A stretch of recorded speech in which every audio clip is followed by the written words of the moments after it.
ते एका विशिष्ट उद्देशाने. उद्देश असा आहे की दामले जर तुम्हाला कुठे भेटले तर त्यांना सांगा मी त्यांच्या पत्राची वाट पाहत आहे. आता तुम्ही म्हणाल दामले दामले आमच्या बँकेतले कॅशियर. कॅशियर म्हटलं बँकेतला की आपल्या डोळ्यासमोर चित्र येतं की तो भरभर भरभर भरभर नोटा मोजतोय. बरं, नोटा मोजण्याची सुद्धा पद्धत जी असते ती आपल्या बँकेत सगळे बँकर म्हणून तुमच्यासाठी खास ही कथा मी निवडलेली आहे. तो नोटा मोजत असताना त्याचे ओठ सुद्धा हलत नाही. मनातल्या मनात तो असा झाला, संपला विषय. पण दामलेंना नोटा मोजता येत नाही. दामलेंची नोटा मोजण्याची पद्धत एक विशिष्ट पद्धत आहे, एकदम स्पेशल. दामले असे 1 2 3 4 अशा नोटा मोजायचे. पण त्यात गंमत अशी की समजा हे 86 87 88 89 इथपर्यंत पोहोचले आणि कोणी म्हणलं अहो दामले ते काळा रजिस्टर कुठे ठेवलंय आपण मोठा? ते अरे त्या याच्या खाली ठेवलेलं आहे ते फाईलच्या खाली. 1 2 3 ते गेलं 87 88. मग पुढे पुढे असं व्हायला लागलं, लोक चिडवायला लागले मुद्दाम. ज्यांनी आपलं 89 90 91 केलं की त्यांना दामले तो लाल पॅन कुठे ठेवलाय? दामले अरे त्या याच्यातच ठेवलं त्या निळ्याच्या शेजारी. 1 2 तरी यांना नोटा मोजता येत नाही. मी अनेकदा त्याला म्हटलं दामल्या लेखा प्रमोशनला ड्यू आहे, अरे प्रमोशन घे म्हणजे या नोटा मोजण्याच्या कटकटीत सुटशील.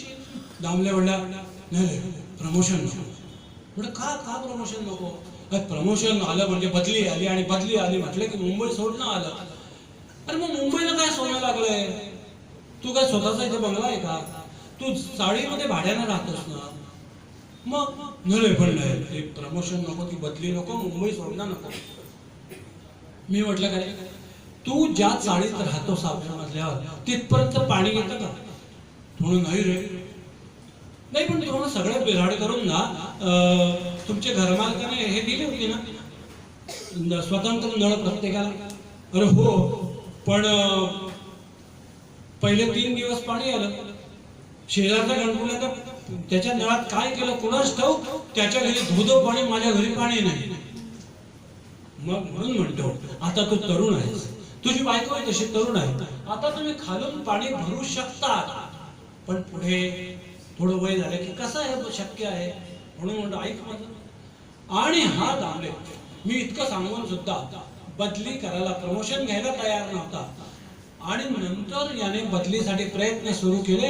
हेड ऑफिसच्या गुपचूप चक्रा मारायला सुरुवात केली. तेव्हा मला आश्चर्य वाटलं आणि मी दामल्याला उचलला, चौपाटीवर नेला, छान भेळ खाल्ली. त्याला म्हटलं का रे दामल्या लेखा मी तुला सांगत होतो प्रमोशन घे आणि या नोटा मोडण्याच्या कटकटीतून सुटशील, तेव्हा तो ऐकत नव्हता. आणि मग आता गुपचूप हेड ऑफिसच्या चक्रात. तेव्हा दामलेने मला जी गोष्ट सांगितली की सांगावी का सांगू नये, हा जसा त्याला प्रश्न पडला होता तसाच तो बऱ्याचदा सांगताना मलाही पडतो. थोडक्यात सांगतो, प्रस्तावना बरीच झाली. काहीतरी बँकेमध्ये एक 1000-1100 रुपयाचा फरक लागला दामल्यांना. आम्ही आपल्या ज्या सगळ्या पद्धती असतात कॅशला फरक लागल्यानंतर त्या सगळ्या वापरून पाहिल्या. काही म्हणजे आढळून उभं सगळं बघितलं, काही फरक सापडायचा चान्स नव्हता. बराच वेळ झालेला होता. त्यानंतर मग आम्ही कोणी 100 कोणी 150 कोणी किती काय कोणाच्या हातात असे गोळा केले. तो त्यांचा काय होता तो घोळ मोडला आणि दामले निघाले गेले. दामले जसे घरी निघाले जवळजवळ साधारण 11:30-12 सुमार झालेला होता. दामले आले नेहमीप्रमाणे लिफ्ट बंद. म्हणजे ती लिफ्ट त्या चाळीची लिफ्ट म्हणजे लोकांना या बिराडकरांना फायद्याची व्हावी म्हणून नाही, तर लिफ्ट बंदला कायमची हक्काची डुलकी घेण्याची खोली असावी असाच त्याचा अर्थ. त्या नियमाप्रमाणे लिफ्ट बंद. दामले आपले गुपचूप पायऱ्या चढायला त्यांनी सुरुवात केली. जसे 3 जिने चढले आणि चौथ्या मधल्या माळ्यावर आले, परत फिरले आणि चौथा जिना चढायला सुरुवात करणार, ते पाय ठेवणार तेवढ्यात अंधारातून आवाज आला शुक शुक शुक शुक. दामलेंनी पाहिलं कोणीच नाही. त्यांना भास झाला असेल म्हणून ते आपल्या पुन्हा पायरीवर पाय ठेवला, पायरी चढायला सुरुवात करणार तेवढ्यात पुन्हा अंधारातून आवाज शुक शुक शुक शुक शुक. मग दामलेंनी अंदाजे बघितलं इकडे तिकडे काही दिसत नाही. इकडे हे बघा माझं नाव दादा दामले. ज्याला कोणाला माझ्याशी काम असेल त्याने नावाने हाक मारा, उगाच अंधारातला शुकशुक करू नका. तसा अंधारात आवाज आला, दामले थांबा. मी कोण बोलताय, कोण तुम्ही? मी जनार्दन एकबोटे. एकबोटे नावाचा कोणीही आमच्या या चाळीमध्ये ग्रस्त राहत नाही. एकबोटे वगैरे कोणी नाही आहे, आत्ता राहत नाही, पण 15 वर्षापूर्वी राहत होते. काय हे? बरं मला एक सांगा, तुम्ही मला दिसत कसं नाही, कुठे आहात तुम्ही? अंधारातला नुसता आवाज आला, दामले भूत कोणाला दिसतात? भूत म्हटलं, दामलेंना घाम फुटला, त्यांचा हात थरथर करायला लागला. त्यांनी आपला कठाडा धरला, कठाडा कडकड कडकड हालायला लागला, चाळीचा कठाडा. तो अंधारातला आवाज आला, दामले तुम्हाला आतापर्यंत काही केलं नाही? ओके फॅक्ट आहे. समजा अंधारातून येऊन 2 झापडा मारले असतं, ते कळलं नसतं कोणी मारले, दिसतच काही नव्हतं. मग दामले थांबा. हो पण एकबोटे, तुम्ही तुमची वाट पाहत मी सकाळपासून इथं थांबलो, पण एकबोटे काय काम तुमचं माझ्याशी? हा सांग. असं झालं की माझी बदली झाली कोल्हापूरला, आणि त्यामुळे ती जागा मी रिकामी केली, आणि म्हणून ती जागा रिकामी केल्यामुळे तुम्हाला ती मिळाली असेल. मला काही सांगितलं नाही. ठीक आहे, गरज नसेल म्हणून सांगितलं नसेल, पण ही फॅक्ट आहे. बरं, मग आता तुम्ही का आला माझ्याकडे? काय करा? हा सांग. तुम्हाला सांगतो दामले, माझी पुन्हा कोल्हापूरहून मुंबईला बदली झाली. भूतांना नोकऱ्या असतात? हो असतात, असतील, मला काही मेल्यावर कल्पना नाही. दामले म्हणले, बरं मग मी दुपारी आलो, तुम्ही बँकेत गेलेले होता. 2च खोल्या, पण एवढ्या 15 वर्षामध्ये तुम्ही अतिशय छान ठेवलेली आहे. तुमची मिसेस स्वयंपाकघरात काहीतरी काम करत होती, मुलं आपले बाहेर अभ्यास करत होते. तुमची बायको बरी आहे दामले, मुलंही बरी आहेत. माझी इथे बदली झाली. मी बोरिवली पासून चर्चगेट पर्यंत फिरलो, कुलाब्यापासून इकडे अंधेरीपर्यंत सगळं बघितलं, शोधलं. इथे राहायला जागा नाही दामले. मी तसं परत, दामलेंनी शंका विचारली, भूताचा राहायला जागा लागते? लागते, तुमच्यापेक्षा कमी लागते, पण लागते. बर, मला सांगतो दामले, तर इथे जागा नाही. या मुंबईची काय परिस्थिती आहे, इथे भूतांनाही राहायला जागा नाहीये. मग मी परत चाललो होतो, तेवढ्यात मला आठवलं, नाही आपल्या अजून एक हक्काची जागा इथे आहे, आणि ती म्हणजे तुम्ही ज्या 2 खोल्यांमध्ये आता राहताय ती. बरोबर दामले, राहायला येऊ?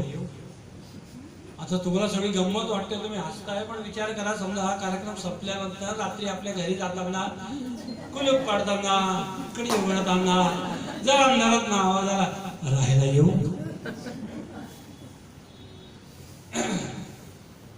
दामले पटकन सांगा मला. आणि हे बघा, मुळात म्हणजे मला वेळ नाहीये एवढा, पटकन सांगा, मला जाऊन माझी फॅमिली घेऊन यायची. फॅमिली? कोण कोण असतं फॅमिली? तशी काही माझी फार मोठी फॅमिली नाहीये. मी, माझी बायको आणि आमची 38 मुलं. 38? 27 वारली म्हणजे त्यांना पुनर्जन्म मिळाला.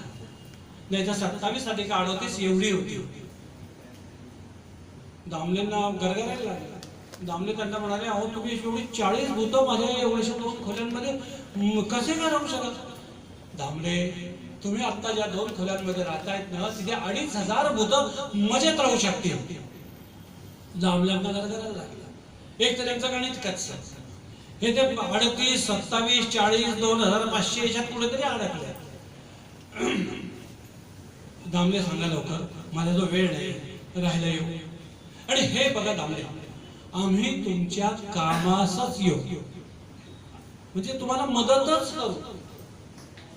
मदत करा म्हणजे काय करायचं? डोळे मिटा. नाही, डोळे नाही मिटणार. विश्वास नाही? नाही, विश्वास आहे, मग डोळे मिटा. दामलेंना डोळे मिटले. 2 क्षणानंतर सांगितलं, हा उघडा डोळे. उघडले डोळे. कसं वाटतं दामले? कुठं काय कसलं म्हणलं? दामले, मगाशी तुम्ही 3ऱ्या मजल्यावर होता, आता 6व्या मजल्यावर आलेले आहात. दामलेने मला अरे हो खरंच की 6व्या मजल्यावर आलो मी. हा, आता उद्यापासून खाली आला, लिफ्ट बंद असेल नेहमीप्रमाणे, की फक्त म्हणायचं एक बोटे तुम्ही अशा अलगद वर या. हो नको हो, अहो मी असा कुठल्याही आधाराशिवाय अलगद वर येतो हे बघितल्यानंतर या गॅलरीमध्ये उभे असलेले निम्मी माणसं हार्ट अटॅकने मरतील, त्याचं काय? बरं मग आपण दोघं असताना, हा दोघं असताना काय दामले, चिंता करायचं कारण नाहीये. आणि महत्वाचं हे आहे की आमच्यापैकी तुम्हाला कोणीही दिसणार नाही. दामले म्हणे अहो तर दिसणार नाही असं होतं तर तुम्ही गुपचूप का नाही येऊन राहिला? त्याचं काय राहिलं? जिवंतपणे माणसाच्या मनावर जे संस्कार झालेले असतात ते मेल्यावर देखील जात नाहीत. मी माझ्या आयुष्यात म्हणजे जेव्हा जिवंत होतो तेव्हा कुठलीही गोष्ट कोणालाही विचारल्याशिवाय कधीच घेतली नाही, त्याच्या परवानगीशिवाय कधीच नाही. त्यामुळे आता सुद्धा मी तुमची परवानगी घेतोय. हे बघा, आम्ही तुमच्या मदतीला येऊ, पहिली गोष्ट. दुसरी गोष्ट, आमच्यापैकी तुम्हाला कोणीही दिसणार नाही. आणि हो म्हणायचं असेल तर पटकन हो म्हणा, मला फॅमिली आणायची आहे. आणि एक पुन्हा लक्षात घ्या, हो म्हणायचं असेल तर आत्ता हो म्हणा, नाही म्हणायचं असेल तर आत्ता नाही म्हणा. पण जर एकदा हो म्हटलं तर मग मात्र आम्ही जाणार नाही. आणि मग एखाद्या भूताने एखादं घर, एखादी विहीर, एखादी जागा जर पकडली तर काय होतं माहिती आहे का? दामले म्हणले हो, आमच्या साहेबांवरून मला कल्पना आहे. दामले बोला, कसं काय करू? विचार करा दामले. अहो मी निडी पर्सन आहे, तुम्हाला सांगतो. अहो माझी सगळे कथा तुम्हाला सांगतो. माझी बदली झाली, मी बायका मुलांना ट्रेनने पाठवलं. मी म्हटलं सामानाबरोबर आपण असावं म्हणून ट्रक बरोबर मी निघालो. सांगलीला ट्रक उलटला, त्यात मी मेलो. विचार करा दामले, काय परिस्थिती असेल आमच्या घरची. घरचा सगळी मंडळी तिकडे पोहोचतात आणि घरचा प्रमुख व्यक्ती त्या ठिकाणी पोहोचत नाही. माझ्या बायकोची काय अवस्था, धाय मोकलून रडत होती. बरं तिचं माझ्यावर किती प्रेम आहे हे मी मेल्यावरच कळलं. मुलगा, मी छपरावर बसलो होतो, मुलगा हॉस्पिटलच्या बाहेर 24 तास झाले उभा होता. का काय ऍक्सिडेंटल डेथ, पोस्टमॉर्टम. माझी बॉडी केव्हा बाहेर येते याची माझा मुलगा वाट पाहत तिथे उभा होता. त्याच्या शेजारी मी उभा राहून माझी बॉडी केव्हा बाहेर येते याची वाट पाहत होता. दामल्यांना गमत वाटायला लागली. दामले म्हणे अहो एक मोठे आले. अहो तुम्ही तुमच्या मुलाच्या शेजारी उभे होतात आणि त्याला लक्षात नाही आलं तुम्ही उभे आहात म्हणे. दामले, आत्ता सुद्धा मी तुमच्यापासून 5 फुटावर आहे, पण डावीकडे आहे का उजवीकडे आहे, जमिनीवर आहे का छताला चिकटलोय, तुम्हाला काही कळतंय? दामलेंना पुन्हा एकदा परिस्थितीची जाणीव झाली. त्यांचा हात थरथर करत कठड्याकडे गेला. कठडा हालायला लागला. दामलेंना अंधारातून हुकूम आला, दामले कठडा पकडायचा नाही. आतापर्यंत काय केलं? कठडा सोडा. दामलेंनी कठडा सोडला. मग राहायला येऊ. दामले अननोइंगली या असं म्हणाले आणि कोणाला आपण या म्हणून बसलेलो आहे असं विचार करत करत ते घरापर्यंत आले. बायको दारातच वाट बघत होती. अहो काय किती वेळ झाला तुम्हाला? अन्नाच्या गारगोट्या झाल्या. अहो पोरं झोपली केव्हाची. आणि काय तुमचं इतका उशीर तुम्हाला का? तू माझ्याशी काही बोलू नको आता, परत शांत बसू दे. तिने पाणी आणले, यांनी पाणी घटाघटा प्याले, शांत बसले. माझ्याशी बोलू नको. अहो काय तुमची अवस्था? कधीच सांगते तुम्हाला एखाद्या चांगल्या डॉक्टरला दाखवा, पण नाही. काय का मध्ये डॉक्टरचा काय संबंध इथे आहे?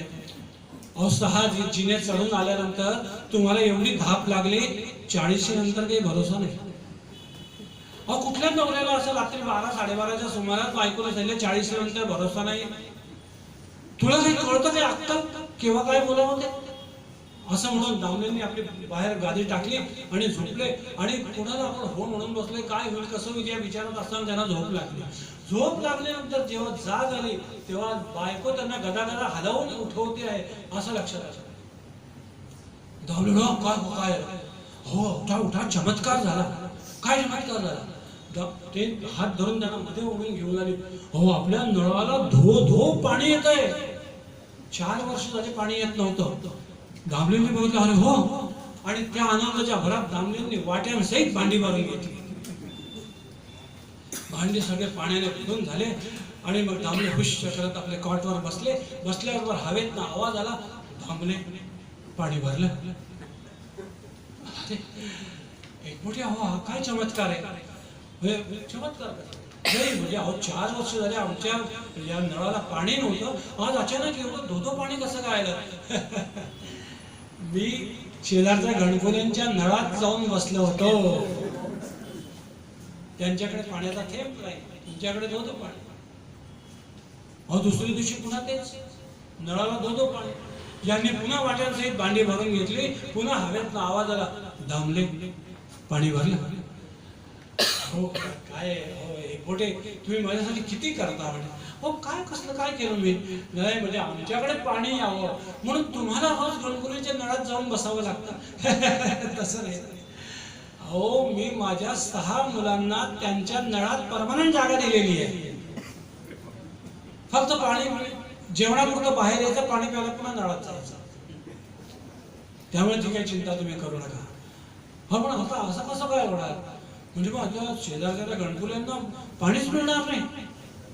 तुम्ही किती दिवस खालून पाणी भरताय. हो गेली 4 वर्ष झाली खालून पाणी भरतोय. असं ना, मग 4 वर्ष शेजारच्या गणकुल्या खालून पाणी भरेल, त्याचं काय. नंतर माझी मुलं मोठी होतील, त्यांना ती जागा नळातली पुरायची नाही. त्यानंतर काय करायचं ते बघू.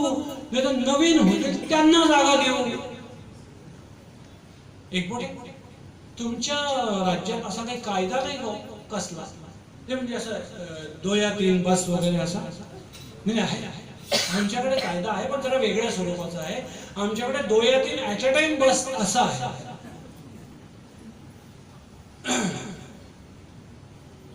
दुपारी बँकेत आले, पुन्हा घरी गेले, पुन्हा एकदम सगळी सोबत पाण्याची. पण हा शेजारच्या गणकुल्या एवढा नालायक होता की तो 4 वर्ष थांबणार होता का. 3ऱ्या दिवशी दामल्यांच्या दारापुढे आला, दामल्या जे का बाहेर, तू आमच्या नळात काय केलं, आमच्याकडे पाणी कसं येत नाही. दामले एरवी घाबरून घरात पडणारा, पण तिथे त्याने छाती काढून बाहेर आला. म्हणला, काय रे गणकुल्या, काय शिवाय काय करतो आरडाओरडा आमच्या दारापुढे. तुझ्या नळाला पाणी काय येत नाही, मला काय माहित, मी काय प्लंबर आहे का. अहो घरात बहिणींना वाटलं की हा मनात स्वतःच बोलतोय की काय, झोपेत बडबड करतोय. ते बाहेर आले आणि त्याला उडून घरात नेलं. अहो तुम्ही त्या गणपुल्याच्या काय नादी लागताय, तो नालायक माणूस. आणि मला एक कळत नाही, तुम्ही आज नेमके एवढे भांडता कसे काय. परिस्थितीमुळे माणूस बदलतो. असो का, परिस्थितीमुळे माणूस बदलतो. काय अशी परिस्थिती झाली की तुम्ही एकदम असे झीट झाला, तुला नाही समजणार. जाऊ दे, बरोबर, मला काय करायचं आहे. मला ते आपले जुनेच दिवस आठवतात. काय आठवतं तुला, काय नाही नाही काय नाही सांग, काय उखाड्या पाकड्या काढायच्या असा काय. ते नाही का, आपण एका लग्नानंतर चौपाटीवर फिरायला गेलो, तिथे एका मोबाईलने मला धक्का मारला, त्याला मारायचं सोडून आपण टॅक्सी करून घरी आलो. अगं पण आता इतक्या वर्षांनी का होईना तुझा नवरा असा चांगला धीट आणि शूर झालाय, हे तुला बरं वाटतंय की नाही. बहिणी म्हणाला, करायचंय काय मला या वयामध्ये. दुपारची वेळ, लंच आवर्स, कोणी टिफिन सोडले, कोणी वर्तमानपत्र वाचायला सुरुवात केली, कोणी काउंटरवर डुलक्या घ्यायला लागल्या. मी आणि माझे काही मित्र बाहेर जाऊन निसर्ग सौंदर्य पाहायला लागले. यापैकी काय करावं या विचारात दामले असताना हवेतून आवाज आला, दामले. अरे एकबोटे, बँकेत आलात का. तुमचं अभिनंदन करायला, कॉंग्रॅच्युलेशन. कशा वर्षात. अरे दामले, सकाळी चांगलाच जोर दाखवला. कसलं काय, तुम्ही पाठीशी होतात म्हणूनच हिंमत केली. प्रश्नच नाही, आम्ही तुमच्या पाठीशी होतोच. दामले, घाबरायचं काम नाही. आणि मी काही विशेष केलेलं नाहीये. हा शेजारच्या गणकुल्या जेव्हा मी इथे राहत होतो तेव्हा असंच छळलं होतं त्याने मला. पण दामले, तुम्हाला सांगतो, त्यावेळी चाळीतला एकही ग्रस्त मध्ये पाठीशी उभा राहिला नाही. आणि आपण आवाज चढवला की गणकुले घाबरतो, हे मी जिवंत असेपर्यंत मला माहित नव्हतं. नाही पण तुम्ही होतात म्हणूनच प्रश्नच नाही. दामले, अहो त्याने सकाळी तुमच्या नुसता अंगाला हात लावला असता माझी पार्टी तयार होती. पार्टी म्हणजे प्रत्येक मुलाला फळीवरच्या डब्यांच्या मागे बसवलेलं, एकेका मुलाला एकेका डब्यांच्या मागे धाड धाड धाड डबे आले असतात. एकट्या मिसेस एक बोटीला अख्खं टेबलाचं त्यांच्या अंगावर दिलं असतात. सगळं भनका भनका.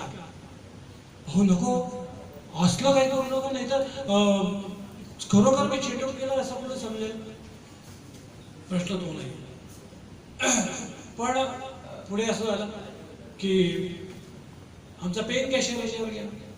पुन्हा आपल्या हिशोबात घेऊन आपण दामलेला दोन्ही काउंटर सांभाळायचे.